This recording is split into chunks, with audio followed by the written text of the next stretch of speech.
साबिक मरकजी वजीर सीएम इब्राहिम ने एक बार फिर कांग्रेस पार्टी छोड़ने की बात कही है।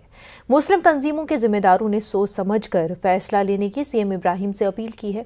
मरकज़ी अहले सुन्नत जामिया हजरत बिलाल और कर्नाटक मुस्लिम मुत्तहिदा महाज के नुमाइंदों ने कहा कि कोई ओहदा न मिलने पर पार्टी छोड़ने का फैसला लेना मुनासिब नहीं है।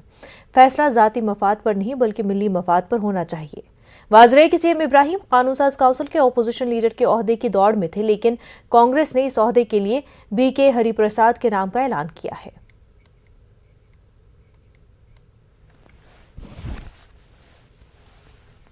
साहब के वीडियो को देखा, उन्होंने कहा मैं कांग्रेस को तलाक देना चाहता हूं। इस तरह की बात है तो मैं उनकी बारगाह में भी गुजारिश करूंगा कि आप एक ओहदे के लिए इस तरह, आप तजुर्बेकार लीडर हैं, आप बहुत माहिर हैं, मजे हुए हैं आप एक लीडर, तो आपको इस तरह की ज़बान आपके लिए भी बेहतर नहीं है कि एक ओहदे के लिए आप ये कहें। हम जानते हैं कि मुसलमान लीडरान के साथ खिलवाड़ होता है, तो आपको आपकी दबंगी होनी चाहिए। आपकी जिस आप पार्टी में रहते हैं उसमें आपकी एक अच्छी शनाख्त होना चाहिए। आप भी कौम के लिए काम करेंगे। आज हम देखते हैं कि कौम के दरमियान हम आते हैं, जो वादा करते हैं वो काम तो नहीं हो पाते हैं। बाद में जब पार्टियां जब निकाल देती हैं फिर कौम का बहाना लेकर आगे बढ़ते हैं।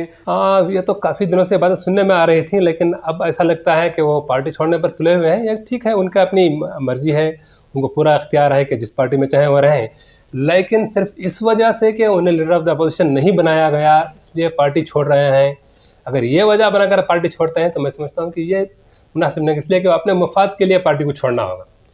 अक़लियतों की बेहतरी या उनकी बहबूदी के लिए उनके साथ नाइंसाफ़ी की बात नहीं, बल्कि वो मुझे नहीं बनाया गया इसलिए पार्टी छोड़ रहा हूँ, ये शायद मेरा ख्याल से सही नहीं है।